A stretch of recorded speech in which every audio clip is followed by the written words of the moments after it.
ಪ್ರಿಯರೇ, ದಿನದ ಬದುಕಿಗೊಂದು ಕ್ರಿಸ್ತನ ಈ ದನಿ ನಮ್ಮೆಲ್ಲರಿಗೂ ಪ್ರೇರಣೆಯಾಗಲಿ. ವಿಭೂತಿ ಬುಧವಾರ, ಉಪವಾಸ ಮತ್ತು ಮಾಂಸವರ್ಜಿತ ದಿನ, ಫೆಬ್ರವರಿ 18, 2026. ಮತ್ತಾಯನು ಬರೆದ ಪವಿತ್ರ ಶುಭ ಸಂದೇಶದಿಂದ ವಾಚನ. 6ನೇ ಅಧ್ಯಾಯ 1-6, 16-18 ವಚನಗಳು.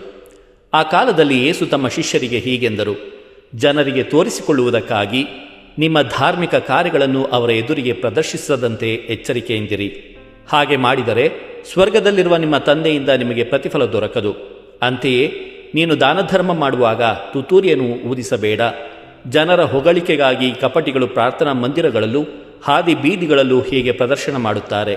ಅವರಿಗೆ ಬರಬೇಕಾದ ಫಲ ಪೂರ್ತಿಯಾಗಿ ದೊರಕಿದ್ದಾಯಿತೆಂದು ನಿಮಗೆ ಖಚಿತವಾಗಿ ಹೇಳುತ್ತೇನೆ.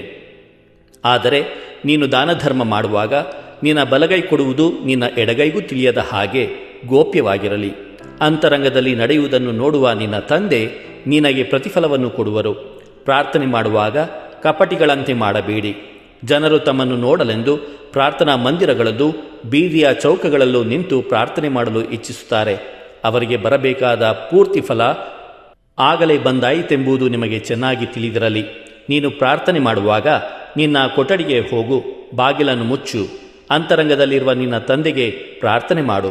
ಅಂತರಂಗದಲ್ಲಿ ನಡೆಯುವುದನ್ನು ನೋಡುವ ನಿನ್ನ ತಂದೆ ನಿನಗೆ ಪ್ರತಿಫಲವನ್ನು ಕೊಡುವರು.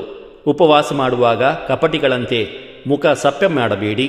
ಜನರ ಕಣ್ಣಿಗೆ ತಾವು ಉಪವಾಸಿಗಳೆಂದು ತೋರ್ಪಡಿಸಿಕೊಳ್ಳುವುದಕ್ಕಾಗಿ ಅವರು ಮುಖವನ್ನು ಬಾಡಿಸಿಕೊಳ್ಳುತ್ತಾರೆ. ಅವರಿಗೆ ಬರಬೇಕಾದ ಫಲ ಪೂರ್ತಿಯಾಗಿ ದೊರಕಿಯಾಯಿತೆಂದು ನಿಮಗೆ ಖಚಿತವಾಗಿ ಹೇಳುತ್ತೇನೆ. ಆದರೆ ನೀನು ಉಪವಾಸ ಕೈಗೊಂಡಾಗ ಮುಖ ತೊಳೆದುಕೋ, ತಲೆ ಬಾಚಿಕೋ. ಆಗ ಉಪವಾಸ ಮಾಡುವವನಂತೆ ನೀನು ಜನರಿಗೆ ಕಾಣಿಸಿಕೊಳ್ಳುವುದಿಲ್ಲ. ಅಂತರಂಗದಲ್ಲಿರುವ ನಿನ್ನ ತಂದೆಗೆ ಮಾತ್ರ ಕಾಣಿಸಿಕೊಳ್ಳುವೆ. ಅಂತರಂಗದಲ್ಲಿ ನಡೆಯುವುದನ್ನು ನೋಡುವ ನಿನ್ನ ತಂದೆ ಅದಕ್ಕೆ ಪ್ರತಿಫಲವನ್ನು ಕೊಡುವರು. ಪ್ರಭುವಿನ ಶುಭ ಸಂದೇಶ. ಕ್ರಿಸ್ತರೇ ನಿಮಗೆ ಸ್ತುತಿ ಸಲ್ಲಲಿ. ಚಿಂತನೆ. ವಿಭೂತಿ ಬುಧವಾರ ಕ್ರೈಸ್ತರಿಗೆ ತಮ್ಮ ಬದುಕಿನ ಮೂಲವನ್ನು ನೆನಪಿಸುತ್ತದೆ. ಪ್ರಭು ಯೇಸು ಕ್ರಿಸ್ತರಲ್ಲಿ ಆತ್ಮೀಯರೇ, ವಿಭೂತಿ ಬುಧವಾರ ಕ್ರೈಸ್ತರಿಗೆ ತಮ್ಮ ಬದುಕಿನ ಮೂಲವನ್ನು ನೆನಪಿಸುತ್ತದೆ. ನಮ್ಮ ಹಣೆಯ ಮೇಲೆ ಚುಂಬಿತವಾಗುವ ವಿಭೂತಿ ಈ ಸತ್ಯವನ್ನು ಸ್ಫುಟಗೊಳಿಸುವುದಲ್ಲದೆ, ಆದಾಮನು ಪಾಪಗೈದಾಗ ದೇವರು ನುಡಿದ "ನೀನು ಮಣ್ಣು, ಮಣ್ಣಿಗೆ ನೀನು ಮರಳುವೆ" ಎಂಬ ಘೋಷಿತ ವಾಕ್ಯದೊಂದಿಗೆ ನಮ್ಮ ಜೀವನದ ಕ್ಷಣಿಕತೆಯನ್ನು ನೆನಪಿಸುತ್ತದೆ. ನಮ್ಮ ಮಾನವ ಬದುಕಿನಲ್ಲಿ ಜರುಗುವ ಸೋಲು, ಬಲಹೀನತೆ, ಕುಂದುಕೊರತೆ ಮತ್ತು ಅಂತಿಮವಾಗಿ ನಮ್ಮ ಅಂತ್ಯ, ಈ ಎಲ್ಲ ಒಂದು ಶಕ್ತಿಯುತ ವಾಕ್ಯದಲ್ಲಿ ಅಡಗಿದೆ. ದೈವಶಕ್ತಿ ಇಲ್ಲದೆ ಮಾನವ ಬದುಕು ಪರಿಪೂರ್ಣವಲ್ಲ. ನಮ್ಮ ಇತಿಮಿತಿಗಳ ಅರಿವು ನಮಗಿದ್ದರೆ ದೇವರ ಮೇಲಿನ ಅವಲಂಬನೆಯನ್ನು ನಾವು ಮನಗಾಣುತ್ತೇವೆ. ಹಾಗಾಗಿ ನಮ್ಮ ಆತ್ಮ ಬಲವರ್ಧನೆಗಾಗಿ, ಪರಿವರ್ತನೆಗಾಗಿ, ಆಧ್ಯಾತ್ಮಿಕ ಕಾರ್ಯಗಳ ಮೂಲಕ ಸಾಮುದಾಯಿಕವಾಗಿ ದೇವರನ್ನು ಹುಡುಕುವ ಪ್ರಯತ್ನಕ್ಕೆ ಆರಂಭಿಕ ಹೆಜ್ಜೆ ಇರಿಸಲು ಈ ದಿನ ನಮ್ಮನ್ನು ಉತ್ತೇಜಿಸುತ್ತದೆ. ಆತ್ಮೀಯರೇ, ಆತ್ಮದ ಈ ಪರಿವರ್ತನೆಗಾಗಿ ಇಂದಿನ ಶುಭ ಸಂದೇಶ 3 ದೈವಿಕ ಕಾರ್ಯಗಳನ್ನು ನಮ್ಮ ಮುಂದಿರಿಸುತ್ತದೆ: ದಾನ, ಪ್ರಾರ್ಥನೆ, ಉಪವಾಸ.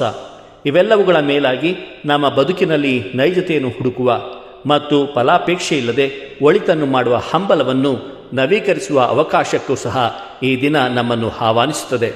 ತಮ್ಮ ಕಾರ್ಯಗಳ ಬಗ್ಗೆ ಜಾಹೀರಾತು ಮಾತುಗಳನ್ನಾಡುವ ಫರಿಸಾಯರ ಬೂಟಾಟಿಕೆಯ ಜೀವನ ಕ್ರಮವನ್ನು ಖಂಡಿಸುವ ಯೇಸು ಈ ತಪಶ್ಚರ್ಯ ಕಾಲದಲ್ಲಿ ನಮ್ಮಿಂದ ಬಯಸುವುದು ಅದನ್ನೇ: ಒಳಿತು ಮಾಡುವ ಮನಸ್ಸು. ಆದರೆ ಪ್ರಶಂಸೆಯ ದುರಾಸೆಯಿಲ್ಲದೆ ಕೇವಲ ಪರಪ್ರೀತಿ ಮತ್ತು ದೇವರ ಮಹಿಮೆಗಾಗಿ ವೈಯಕ್ತಿಕವಾಗಿ ತಪಶ್ಚರ್ಯಗಳಿಗೆ ವೈಯಕ್ತಿಕ ಅಭಿರುಚಿ ತೋರುವ ನಿಷ್ಕಾಮ ಉದ್ದೇಶ. ಇಂತಹ ನಿಷ್ಕಲ್ಮಶ ಉದ್ದೇಶದಿಂದ ಮಾತ್ರ ನಮ್ಮ ದಾನಧರ್ಮ, ಉಪವಾಸ, ಪ್ರಾರ್ಥನೆಗಳು ದೇವರ ಮುಂದೆ ಸರಿ ಎನಿಸಬಹುದು. ನಿಮ್ಮ ಉಡುಪುಗಳನ್ನಲ್ಲ, ನಿಮ್ಮ ಹೃದಯಗಳನ್ನು ಸೀಳಿರಿ ಎಂಬ ಪ್ರವಾದಿ ಯೋವೇಲನ ವಾಕ್ಯ ಫಲಪ್ರದವಾಗಬಹುದು. ದೇವರು ನಮ್ಮೆಲ್ಲರನ್ನು ಆಶೀರ್ವದಿಸಲಿ. ಇದು ಧನಿಮಾಧ್ಯಮ ಮನೆಯ ಕೊಡುಗೆ. ಧ್ವನಿ ವಂದನೀಯ ಸ್ವಾಮಿ ಶಾಂತಕುಮಾರ್ ಜೆ, ಬೆಂಗಳೂರು ಮಹಾಧರ್ಮ ಕ್ಷೇತ್ರ.